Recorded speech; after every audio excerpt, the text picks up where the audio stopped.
Good morning, everyone. Welcome to Traveling Bible Study and Tandem Bible Study for our YouTube watchers. Um, let's start with a word of prayer, then I'll walk us through the documents for today, and then we'll launch right in. Dear Heavenly Father, we're thankful for this day. We're thankful for your Son, Jesus Christ. We're thankful also for the Holy Spirit inside us. Help us as we go through this class, Lord, that you'll speak to each one of us in a way that makes sense, that we can use in our lives, and that will help us to better understand what is happening around us, because Bible prophecies is unfolding right before us. We're thankful for the study. We're thankful for our ability to read and listen and understand, and we ask that you would touch each heart that listens and watches what we're doing here. We ask for your blessings and continued guidance. In your name, amen. All right, so we are going to start where right after we left off last week was going over last week we did Matthew 24, Jesus' words about what would be the signs of the end. So we're in our regular handout. Sorry, major prophetic Bible events yet to be fulfilled. It's there on Facebook. It's there in YouTube, a link. It's in our Google Drive, so you can get to that document. We're on roughly page 11, depending on how your printer prints. And we're going to be going over Daniel 12. The other handout that we sent and posted is the Daniel 12 summary. We're going to go through that. Oops. Sorry. I've got another document that I may post out for you guys called Tensions in the Middle East. We'll go over that. And then we also sent out the immigration to Israel numbers when we talk about Aliyah. So that's coming a little bit later in our session today. So this is class 9, and I want to start with Daniel 12. So last week, if you recall, we talked about Matthew 24. Matthew 24 is, I would call it sort of the midpoint of prophetic delivery in the continuum of the Bible. Well, what do I mean by that? Well, God has been signaling prophetic things from day one, in the Bible and in Genesis. But Daniel and Ezekiel were very much front runners to God signaling what was going to happen in a time far away from these Old Testament prophets. Poor Daniel and Ezekiel, they both went through quite a few things, but poor Daniel, truly a man after God's heart, truly a man who took on adversity and fought it all the way through his captured and being held in by King Nebuchadnezzar in Babylon. But Daniel wrote the book of Daniel 2,500 years ago, right? This isn't like they just wrote it because no. But curiously, Daniel was written, inspired by God, testimony given to him directly from Christ, directly from angels, God inspired, and he wrote the book of Daniel. But in the book of Daniel, you also see several instances when he was like, I have no idea what this is about. What is this concerning? And in a couple of instances in Daniel, God said to him, look, just write it down, but then close up the book, because it's not really time for people to fully comprehend or understand it. And Daniel had several instances after prophetic things were given to him by God where he was physically ill. He was down for a period of time because of strain, stress, pressure, I don't know. But, this was a very taxing thing on him. So Daniel and Ezekiel sort of really, as far as, again, prophecies associated with this topic that we're on, which is unfulfilled prophecies, meaning things that have not yet taken place. Daniel is full of prophecies that have already taken place, but we're just focusing on the ones that are yet to happen. So Daniel and Ezekiel were kind of the front runners to that. Then Jesus comes to earth, and in Matthew 24 and the corresponding things in Luke 21, Jesus went over what are the signs of the last days, and really started being a little more specific about some things. And he specifically referenced Daniel chapter 12. The third leg of the stool in the continuum of prophecy, of course, is when Jesus came back to his good friend and apostle John at many years after he had been crucified and resurrected, and really provided what is called the revelation of Jesus Christ, or revelation. And that's when, again, the Bible really adds information and details. It also has one section in Revelation where the angel that is talking to John says, "Close up the book. Don't cover that. It's not for them to know." And of course, we all read that and go, "Well, what is it that we're not supposed to know?" Well, that's kind of the point. We're not supposed to know, right?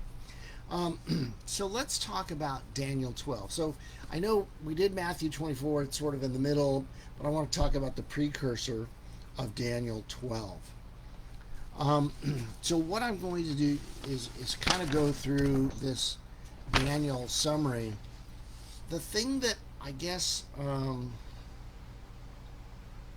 I'd like you to sort of weigh and measure as you think about this and as I go through this, because it's a very busy subject. There's lots of intersections, lots of things coming together. And what does that mean by that is there's things that Daniel talks about in 12 which are very relevant, and we're seeing them today, and it's being peeled right from the headlines. It also adds in some other dimensions of consideration that then support what Ezekiel said, or what Revelation has said, or what Jesus said. So I'm gonna try to show you these interconnecting points as we go through. My counsel, my recommendation is make a note, right? Because here's what's going to happen is I'm going to make some of these connecting points for you, and you're going to want to think about it or go read about it or whatever. Great, fine, but I got to go on to the next subject. So I'd like you to take a note and then, go back. Okay? Oh, so many things. Okay. So, Daniel is told that Michael, the archangel, by the way, the guardian prince over Israel, will stand up during an unprecedented crisis. God's people, whose names are written in the heavenly book, will be rescued. Those who have died will be raised, some to everlasting life, others to everlasting shame. So the first part of Daniel 12 gives us a whole host of information. One of the pieces that's important, and it plays so much, you've seen it, maybe you've seen it in the news, it's all over social media right now. There's a movie coming out by Steven Spielberg, Emily Blunt's in it, I don't know who else. And it's called Disclosure Day. Okay? And I've seen the trailer, but that's about it. And the trailer isn't highly informative, but Spielberg did an interview within the last week where he said, well, the evangelical Christians are really going to have some problems and issues and when this movie comes out, because it's just going to it's going to unravel some of their faith. Well, okay, non-Christian, super. So what's the big revelation? Well, does it not also tie with the executive orders that Trump has written about release the UFO files? Yes, that's what it has to do with. It has to do with UFOs. So then you go on X or any of the social medias, and there's this constant chatter about UFOs and what they are and what they aren't. And you get some whack jobs that are like, yeah, there's aliens and they've always been here, and blah blah blah blah blah.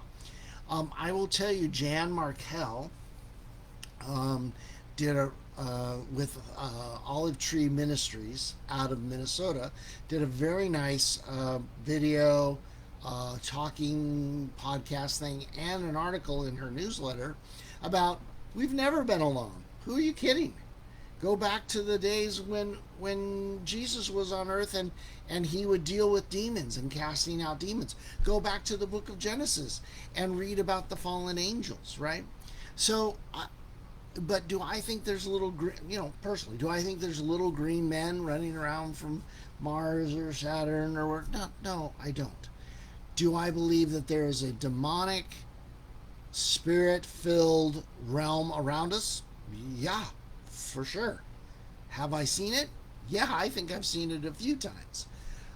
I think in some level I probably see a little bit of it every day. What do you mean by that?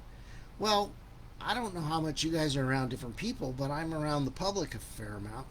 Um, and I see people that are just lost, whacked out, right? But the Bible tells us all. The Bible isn't like, there's demons. It talks about it. In Daniel, it came. Daniel was waiting for an interpretation on a dream, and same thing happened to Ezekiel. And what happened was all of a sudden the angel shows up and says, "Hey, I'm sorry. I was wrestling with, the fallen, the demon, the fallen angel for Persia, right? Iran." And so what I'm saying is that there's no secret. God said, Jesus Christ said to the apostle, I believe it was Paul, who said, "We are not fighting flesh and blood. We are fighting principalities of the air, the spirits." And because we have Jesus Christ, because we have the Holy Spirit, we're not as impacted. But it doesn't mean we're not impacted. I'm saying we're not as impacted as those that are open and receiving, or frankly those that take a next step and start, Ouija boarding and calling upon demonic spirits. Guess what? Be careful what you wish. You're going to get it.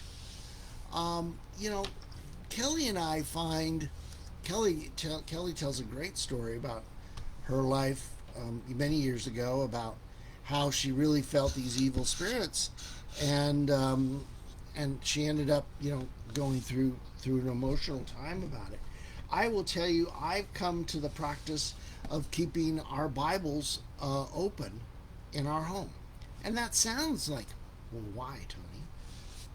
You know what? I think it helps. I think it helps that God's word is right there, and a guardian and a guide for us, because I believe Satan and his minions, right? A third of the angels were cast out. Hello, where do you think they went? All the stories from Genesis and such, of that created, they got with women and created giants of renown, and this sort of thing. My point is this: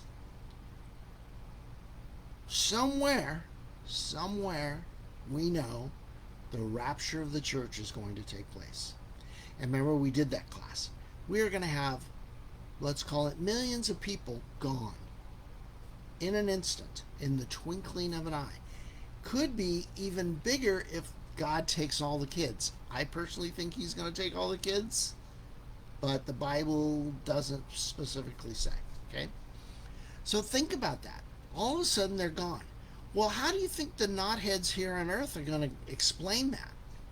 Well, you're going to have all the crazy Catholics and the Mormons and the Watchtower people, Latter Day, or Jehovah Witnesses, and all this running around going, well, it couldn't have been taking the Christians because we're still here, right? You're still going to have Joel Osteen standing there at his church in Houston going, well, it couldn't have been the Christians. I'm still here, but send me your money, right? You're going to have the Paula Whites, all these other knothead ministers that aren't going to go in the rapture. Why? Because there's a difference between knowing and believing, right? And so God said that I will send a strong delusion so that they believe the lie. Now, did God say what the lie was? No, he didn't. And do I think it's just one lie? I doubt it's just one lie. But the point that I'm making is many studied people of eschatology have felt that the whole alien, UFO, whatever, would be used as a way of explaining or excusing away to the non Christian the rapture. Well, aliens came and snatched up all the crazies. Thank God all those evangelicals are out of here. Now we can get on with life. Remember what I also said in a prior class, and I'll tell you, I think of this every single day. When the Holy Spirit that's inside us is gone, that's of course going to have an impact in the world. When the Holy Spirit that is in the world, that restrains evil, is pulled aside, and evil is then unrestrained, I think it's going to be absolute chaos. I think the things that we do now and we take advantage of and are just sort of complacent about, I think, Kelly said, oh, hey, I'm going to run to Walmart and I'm going to go gas up the truck. Okay, great, right? I don't think she's going to be able to do that safely. Now, we're not going to be here. So, but for our kids that aren't saved, for our whomever, friends that aren't saved, I don't think you're just going to be able to go somewhere and do whatever you want to do. Because I think evil is going to manifest itself.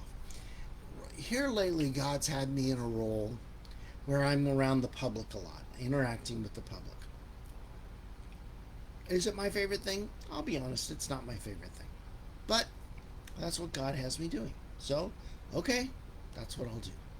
And I was talking to some people today because people that come through are trying to get away with something. They're trying to argue or bark their way through something. They're threatening to kick my ass or whatever, right? And sometimes you can tell they're sort of loaded up or they smell like pot or whatever the issue is. I believe that's going to continue to get worse. God said it would. And I think when the Holy Spirit is no longer restraining evil, I think it's going to be absolutely devastating. I think our world is going, especially sort of this assumed politeness, if you will, that's in the United States, will absolutely, probably the world will be gone, and it will be absolute mayhem. That's my opinion. I just think that evil is building, evil is getting stronger, and I think it's going to continue to impact us.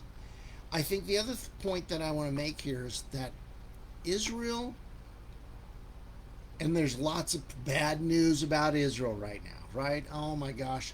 Plus, there's so many things about President Trump that I actually appreciate some of his policies.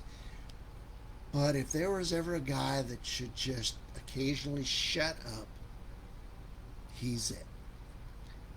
His mouth writes checks that I don't think he can cash. And if you want to have an interesting thought or study, go back to the book of Daniel and read chapter 4. And when you read chapter 4, make sure you also call up on social media or YouTube or whatever the recent comments by Donald Trump about Israel. About how Israel wouldn't be in existence if it wasn't for the United States. Israel wouldn't be in existence if it wasn't for him. That he's the sole protector of Israel, and they would have been annihilated within 2 hours had it not been for him. Well, the last time in documented history that we have where a guy ran his mouth like that and it displayed that level of ego and pride was in Daniel chapter 4. He was a little king called Nebuchadnezzar. And God ended up humbling that man, having him lose his mind and go eat grass like a cow for 4 years until Nebuchadnezzar humbled himself.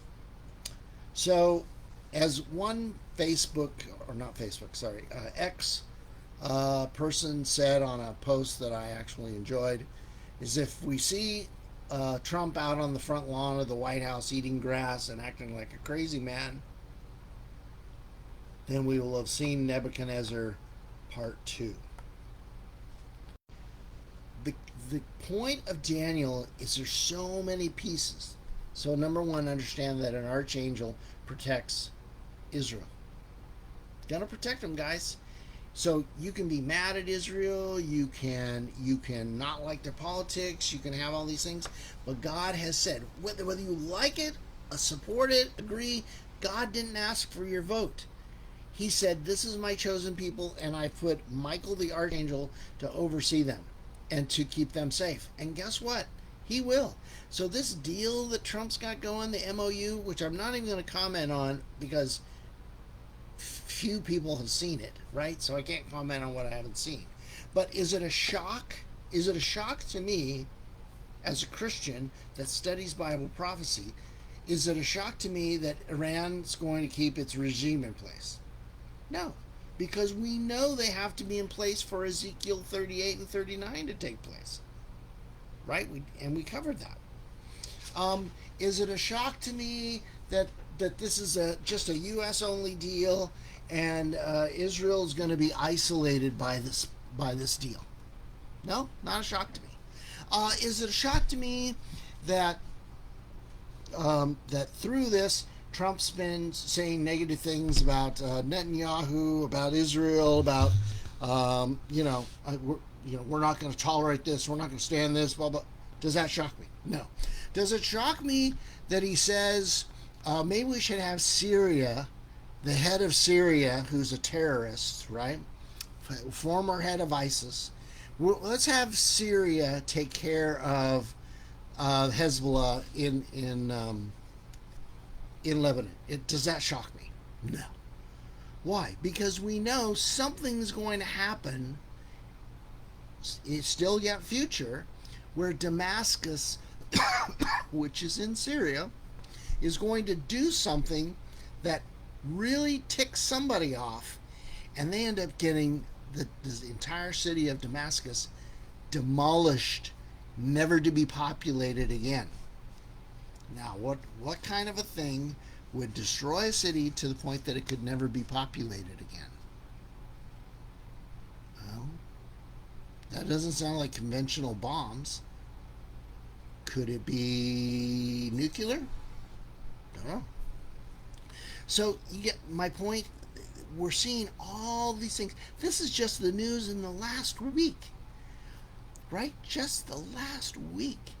You're going to talk about having Syria come to Lebanon and be on the border with Israel and take care of Hezbollah? The butchers?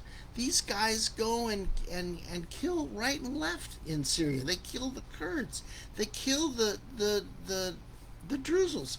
They are not going to go down there and salt ten. So, and you see here all these things that Trump is saying now. And I'm not bashing Trump. Am I happy with what he said? Am I happy with the path we're going in? Well, as someone who likes to see things done a certain way and then be right, no, I don't like it. As a Christian headed toward what the Bible has spelled out as Bible prophecy, I'm thrilled. So I will tell you, I'm having a schizo moment. I'm irritated when I see certain things, but then I'm like, well, that explains how that's going to happen. Because if we had warped back, remember just a few weeks ago when we were studying Ezekiel 38 and 39, and I said that Russia, Turkey, and Iran, and a couple bit players, come after Israel, and the United States is nowhere to be found in providing any support. And everyone that has studied that from an eschatology standpoint goes, How is that possible? How is it that the United States wouldn't jump in? How do we? Here you have Trump, who, by all accounts, has been the most supportive president of Israel that the United States had in a long time, who's now sitting there crap talking, and not even with accuracy about things. And you can tell when he's not accurate because you can see the supporting cast members around him trying to soften the blow. You can see the threats made against the Secretary of War, the Secretary of of State, or you can see the Ambassador Huckabee coming online and talking about now wait, right? And they're all trying to mask over this delusion that we're seeing. Now, do I blame Trump? No, no. I don't blame Trump. Why? Because God is in control, and God said this is how it's going to happen. This is the way it's going to be. Now, am I thrilled that he's using Trump for it? Well, no, not particularly. But the reality is God said it would happen. I know, no one's going to stop it. So, if this gets us closer to the end, then I'm on board, right? Because the more we see of this, the more isolation we see of Israel, the more of these things we see, we know the closer we're getting to the rapture. Okay, lot going on there. Okay, Daniel 12 then goes on and really discloses for the first time. Remember early Daniel saying that there's going to be this time, and it will be a terrible time for the holy people, and they will finally be severely damaged and broken. And they call it a times, and a half a time, meaning this is the first reference in the Old Testament that we have to a 3.5 year period. That's how they call time, times, and time and a half. Of the tribulation, the great tribulation, right?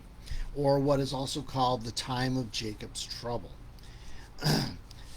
The other thing that Daniel goes on to say is he discloses that as this thing unfolds and things are presented, it says only the wise will understand what God is doing.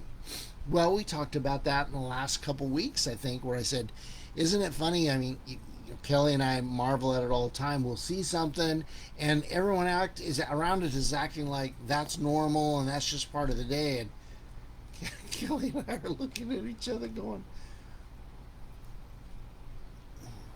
doesn't anyone realize how crazy that is? Right?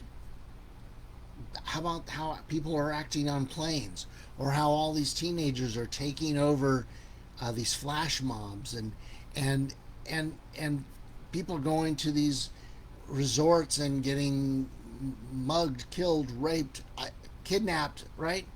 And everyone's just like, oh, yeah, bummer.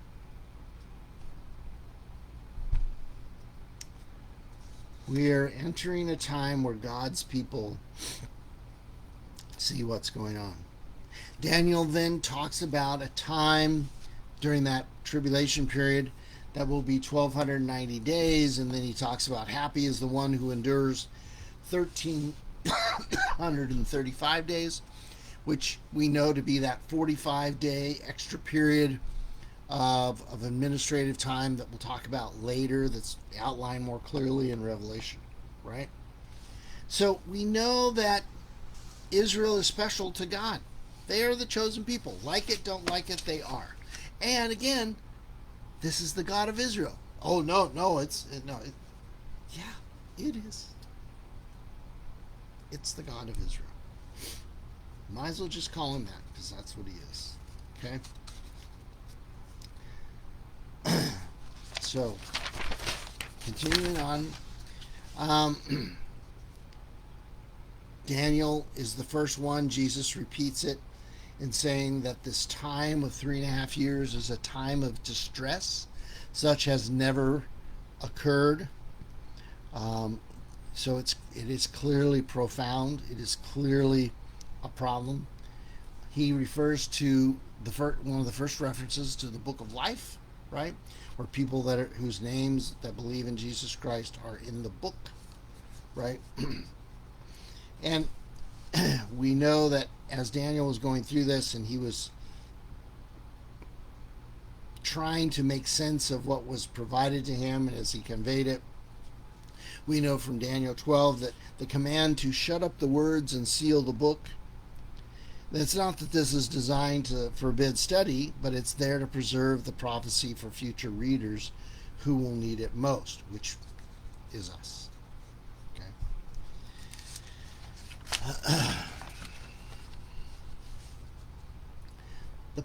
One of the primary things talked about that again sets the tone and really sets the timeline is, and Jesus mentioned it, remember, in Matthew 24. Daniel talks about it here in Daniel 12, which is when the daily sacrifice is removed and the abomination of desolation takes place in the temple. Again, huge bellwether, because the end of daily sacrifice, hang on, stop. As of today, June 17th, 2026, do they have the daily sacrifice in Israel? They do not. Well, why? Because they don't have a temple. So we need a temple, right? So a temple, actually it's interesting, I probably should have put temple as one of the things. Maybe I did. So the temple has to be built. We know the temple has to be built, and they have to be 3.5 years into it, the temple, doing the daily sacrifice, and the Antichrist does the abomination of desolation, putting up an image of himself, right, in the temple. And that is the midpoint, right, of the tribulation, and starts the Daniel clock, the Matthew 24 clock of 1,290 days, and then an extra 45 days at the end for administrative stuff. I think the keys for us to understand is Daniel 12 is an early indicator, an early outline of lots of things, but in particular, what was going to happen in the Great Tribulation and what we're going to see as far as the signs leading up to that, and some of the other pieces in place, like the temple and things like that. It also spells out for us a clear understanding that God has a archangel that is held responsible, and task is to protect Israel. So clearly that's an issue. So as we examine Matthew 24, Luke 21, Daniel 12, of course, many things were outlined as other futuristic, prophetic things that would happen. And some of them that we're going to be covering right now are not, they're not a one and done. You know, like if I said, well, they have to build a temple. Okay, got to build a temple. So when the temple's built, it's built. It's a one and done, right? The rapture is a one and done. When the rapture happens, the rapture happens. That is, there aren't multiple raptures, right? Okay.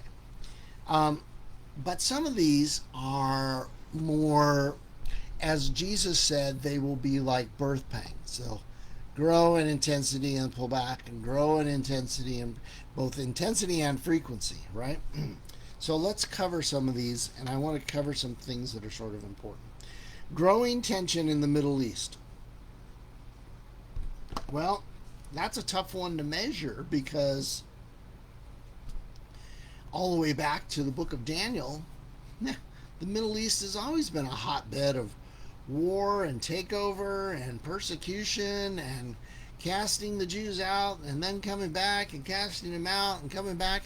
My goodness gracious, right? Then they were cast out for 2,000 years and came back, and we'll talk about the regathering here in a minute. But tension in the Middle East is a big deal. Now, most of you may know this, but I want to help kind of put this together for you because there's a lot of chatter um, around some of these issues. So you have to understand the issue of Abraham. So Abraham is the father, right, of the Jewish nation Israel, right? Isaac. Isaac, his son Isaac. Remember, who was born to him and Sarah when they were very old, like nearly 100 years old, right? But prior to that, even though God said, I will bear you a son, and Sarah was already barren, she got impatient and she had Abraham sleep with Hagar, an Egyptian woman, and he had Ishmael.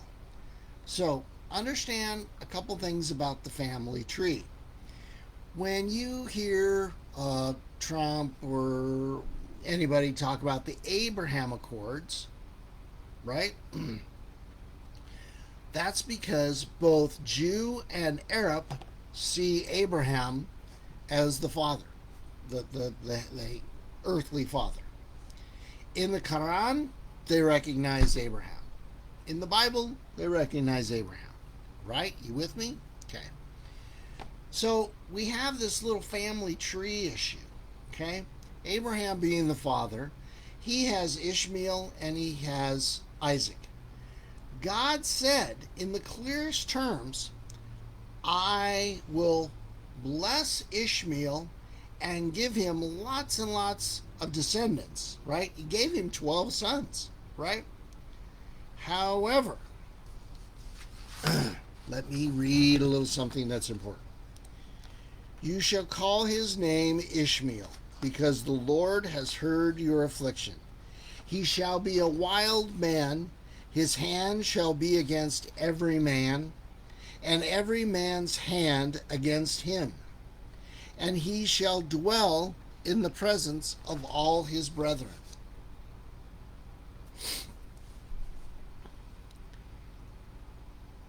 I lived in the Middle East for 3 years. And of course, I read lots of things before I went over there. And as soon as I got over there, I started talking to people and threw the book away because it wasn't real accurate to how things really are. but the truth is that Arabs don't really like or trust other Arabs. Now, they don't like Jews either, but only a little bit more do they dislike Jews than they dislike other Arabs. They are not trusting of their own Arab thinking. They try very much to create their own identity and their own. That's why you get Kurds, Druzes, Palestinians, this Arab Sunnis, Shiites, this sort of thing. The whole Shiite Sunni thing gets overplayed and underplayed at the same time. So, for those that are believers of the Quran, Muslim, you either are a Sunni or you're a Shiite. Doctrinally, they're pretty much the same, but for one big issue. One of them believes that the head of the Muhammad of the time needs to be a blood descendant, and the others think you don't have to be. That's really the only difference between Shiite and Sunnis. And if you take the normal Arabs and put them around at the table and to have a conversation, which I've done many times, they don't sit there and go, now, wait a minute, are you Shiite or Sunni? They don't do that. The everyday Arab doesn't do that. What ends up happening, though, is the leaders of those groups, Shiite and Sunni, use the Shiite Sunni thing in order to ignite the wild, radical members of their organization to create conflict. So when God said in Genesis 16 and 17,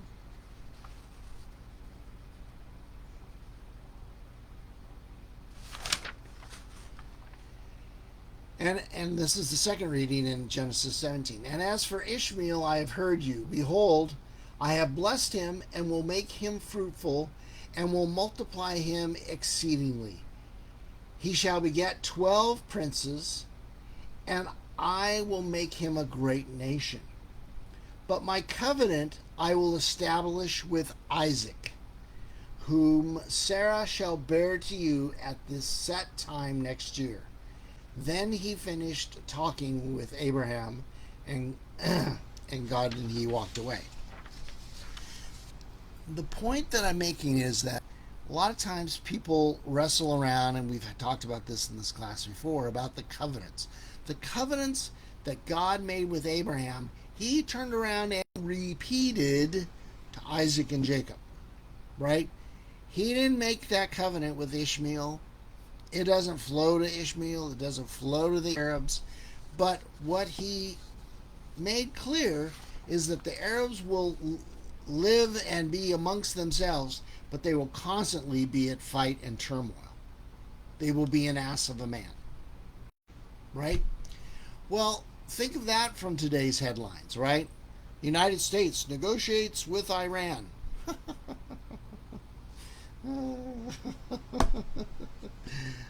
That's good. That's good. That's good.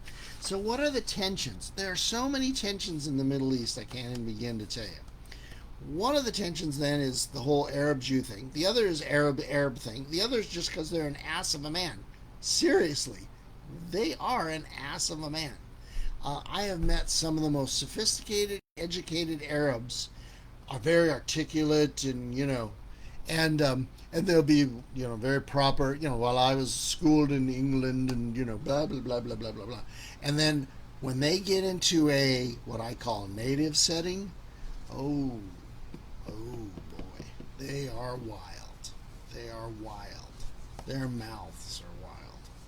Okay, so I'm just telling you that this whole ass of a man, yeah, it plays. It absolutely plays.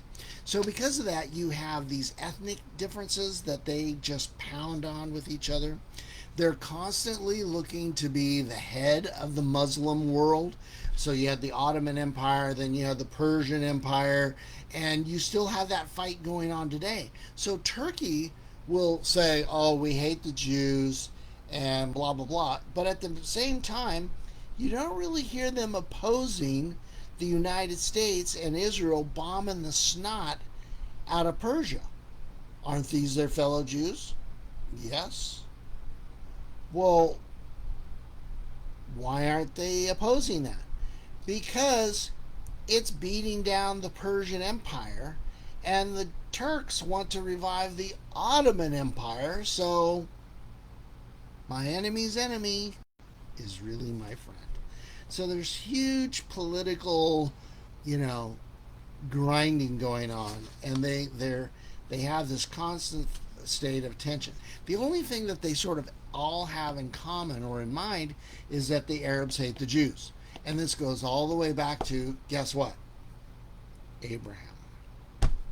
Abraham, God love him, his impatience with Sarah is what lit this whole fuse of conflict. The other thing that goes on is there's a lot of old world history, what they call colonial history, that plays into this issue as well. So you get people like, if you've ever listened to Vladimir Putin from Russia, when he talks about whatever his beef is, he starts with, well, back in the 10th century, and then, Alexander Berpader, and, the Tsar, and he tells this fantastic, and to many people's acknowledgement, accurate account of history. Well, Putin, what? Today it's 2026, dude. What are you going on about the 12th century? Same thing happens in the Middle East. There are many decisions and thoughts and carryovers that have taken place over the centuries, and these groups, these Arab groups, they have a long memory for that. So how things were divided up and where the line was put, and blah blah blah blah, and a lot of that comes from, frankly, Europe when they ruled with the Roman Empire, an extension of that, and sort of carved things up, right? Because let's face it, they didn't give back Israel the land that God promised them. They gave them back a sliver, and even that they're having a fight over. So there are a lot of historical, geopolitical things that go on. Another big issue that people don't like to talk about, but it's very true, is a lot of resource competition in the Middle East. One of the biggest resource competitions, frankly, is water. You would think it'd be energy, and in many ways it is, because that's where a lot of them get their big money, whether it be Saudi Arabia, Iran, Kuwait, Israel now with their natural gas. It's a big, big money thing. But water's a big deal too. And in the Middle East, when you drill a well, you have a fairly high likelihood, it's greater than 50%, that you will hit brackish water, which of course is fresh and salt water combined. So you can't just hook a pump to it and call it a good day. You have to go through a process to desalinate it in order to make it drinkable. So resources are a big difference, and then of course religious differences. And while they can all agree on and love Abraham, that's where the line crosses. And those that are champions of Ishmael, of course, have their own perspective on things, versus those that are down the Isaac and Jacob path. The next item that we have in our pre-rapture, pre-tribulation list is increased isolation of Israel. That sound familiar? It's gone on for a while. It's not an uncommon thing. Gosh, I remember, if I worked back 10, 15 years, yeah, you would hear some anti-Semitism. You'd hear about an incident, once a month or something. How about now? How often do we hear it now? We hear it all the time. Anti-Semitism. Secretary of State talking about anti-Semitism today, right? Saying it was one of the oldest prejudices in the world. Look at what's going on with, there are these people on social media that, screw the Jews and then them and the, Epstein and blah, blah, blah, blah, blah. Again, are there Jews that are sinful? Heck yeah. Are there Jews that are dishonest? Absolutely. Guess what, guys? George Soros, if you've read anything about George Soros, one of the most evil people on the planet, him and his son. Anyone want to take a guess what their ethnicity is? Jew. The Rothschilds. Oh my gosh, the Rothschilds, one of the big families that controls. Guess what? Jews. I'm not here defending Jews. What I'm saying is, God said, I will bless those that bless you, and I will curse those that curse you. So I can have my disagreement or my godly perspective on whether this person has done good things or not done good things, or and God will hold them to account. But God has a plan, and He's going to follow that plan. And that plan includes the eventual salvation of those remaining, which will be a third of the Jews. So, are we going to continue to see isolation and anti-Semitism? Yes, because it plays into the next thing on our list, which is the restoration and regathering of Israel. So one of the most profound Bible prophecies to ever be fulfilled was when, after a period of 2,000 years, the world decided, boom, we're going to have a nation of Israel. And Israel was crafted up on paper and created, and boom, there it is. Right? 2,000 years, 1948, right? Israel was born. almost immediately they're attacked by the surrounding um, mostly Muslim countries, and miraculously, because of God, they defeat them and gain a little more land, and this. But here's my point: when the people of Israel, the Jews, went, and after the Holocaust went to Israel, it was an absolute dust bowl, desert. And God said, when you're not in the land, I will turn it into a dust bowl. And when you're in the land, I will bless the land. And if you go online, go Google Earth, go look at the pictures of Israel today, it's an absolute lush Greenland. It's a huge breadbasket for the world, and especially for the Middle East. They export so many of their foods because it flourishes there. So the point is God has been very clear about Israel. Like them, don't like them, they are his chosen people. But he also said, I'm going to create isolation. And remember from our study of Ezekiel 38 and 39, there's going to be a time where Israel's going to be all by itself. And God intentionally wants them all by themselves. Why?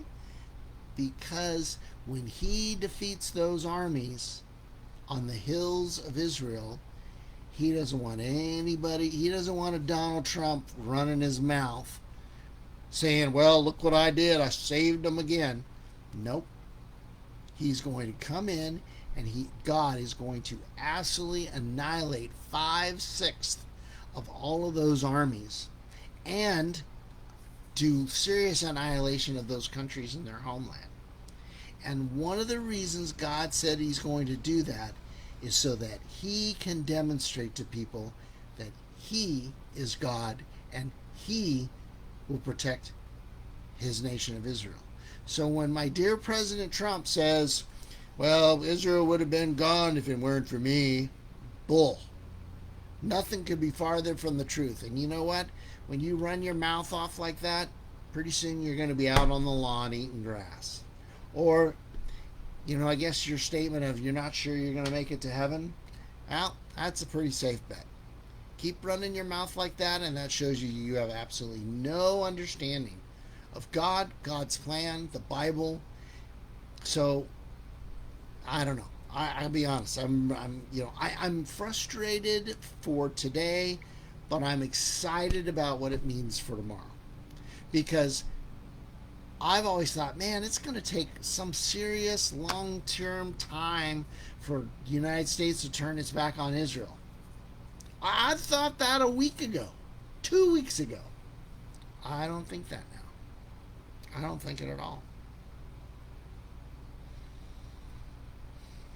And guess what? Increased isolation, growing anti-Semitism, and the regathering. So now go to my handout that I sent you guys. Where is it? I wanted you to understand. Oh, where are you? You've seen me? Okay. The total immigration to Israel. There's something in Israel called Aliyah. If you want, you can Google it. It's an interesting little thing to read. And what Aliyah is it started way back in 1948 and had to do with bringing Jews that were scattered. Remember, God scattered them 2,000 years ago back to Israel. And God said, and I will bring you back to Israel. Well, someone's in Europe, they're all established, they got a house, they got to work. Why would they want to go back to Israel? Well, hence the anti-Semitism. So when people run around, put swastikas on the door and persecute them, in particular out of the Russian areas, the what they call the former Soviet Union, and Europe in particular, but now we're seeing growing anti-Semitism in the United States. You're seeing more and more New York Jews, which is one of the largest populations of Jews outside of Israel in the world. Guess what? You get these knotheads voted in as mayor and they start persecuting the Jews. Guess where the Jews are going? Back to Israel. So you can see this total, right? So let's just look at this is what by year where they've been coming in. So for the longest time, 2,000, 3,000 people, right? Now warp ahead, right? Let's jump into, oh, look at 1990 and 91, right? Falling of the Berlin Wall, blah, blah, blah, all these things, right? 194,000 people immigrated into Israel from other countries, and most of those, most not all, but most of them, are by Aliyah. They're Jews. So we now have a situation where you can see that since Israel's been back in their nation, over 2,000 people, or sorry, 2 million Jews have come from all of these other countries back into Israel. And that's just going to continue. The more persecution we have, the more anti-Semitism, the more the President Trumps of this world run their mouth, the more that people are persecuted in Europe, right? The more that these liberal nations are going after Jews in countries that they've lived at now for 50, 60, whatever years, or many centuries, because they left when they were scattered and they've been there for 2,000 years. Now all of a sudden they're not welcome anymore. They're not part of the community. They're outcasts. This is what God said would happen, right?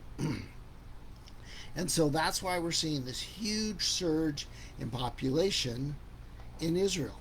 That's why you're seeing a growing number of settlements in Judea, because they need to have housing for these folks coming in. So what was it last year? 2025, they had 19,000 people, right?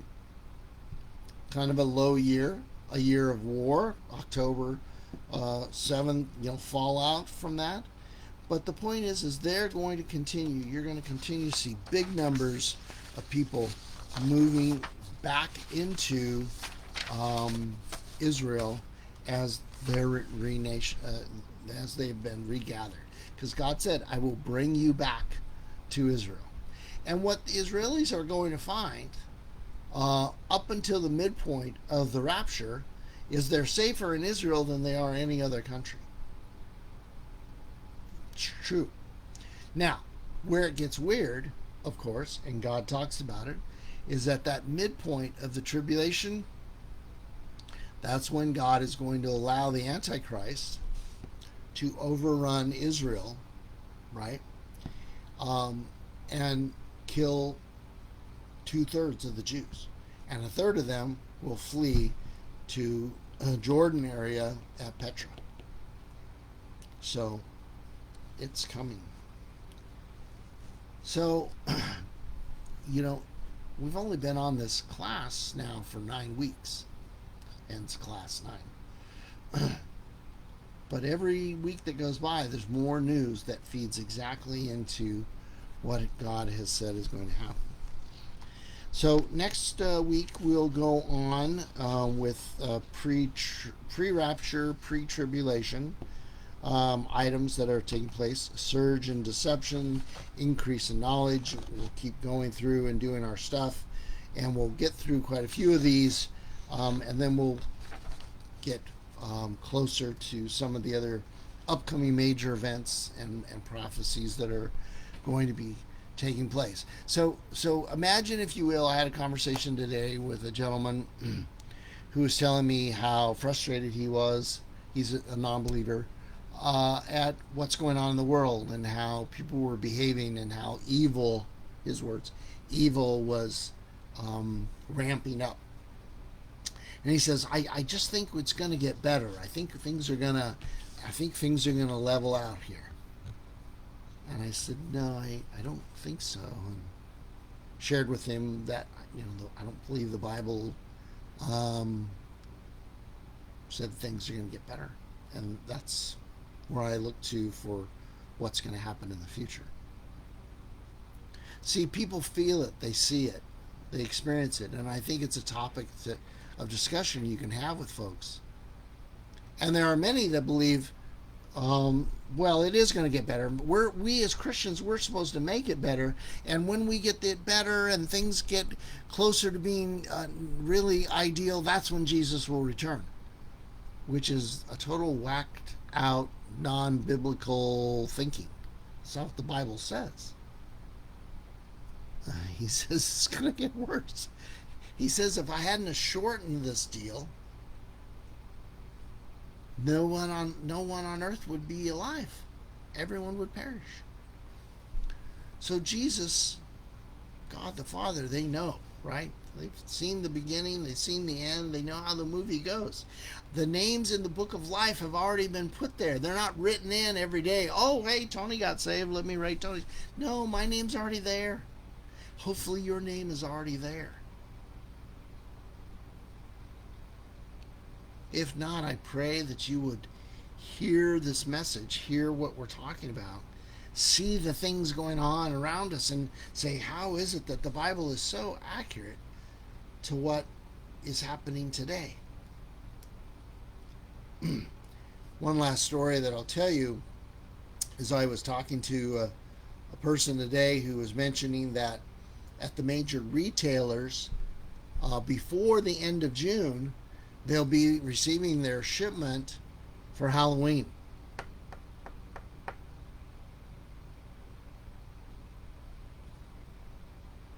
Doesn't that seem funny? Seems a little funny to me. What's my point? As we see things lining up for what we know is still future, we know that we're closer to what is imminent. Please keep your hearts in that spot. Please be praying for those around you. I pray that you're bold. I pray that you will talk to people that might get their feelings hurt, might disown you, might whatever, but at least you said it. At least you shared it. We have many family members and friends who like to mock us. It's unfortunate, but I pray that someday they'll realize that mockery was ill-advised. And hopefully, prayerfully, they're in a spot where they can fix it. That's our prayer. Well, thank you guys. Thank you for being with us. Have a wonderful week. God bless, and we'll talk to you next week. Bye-bye.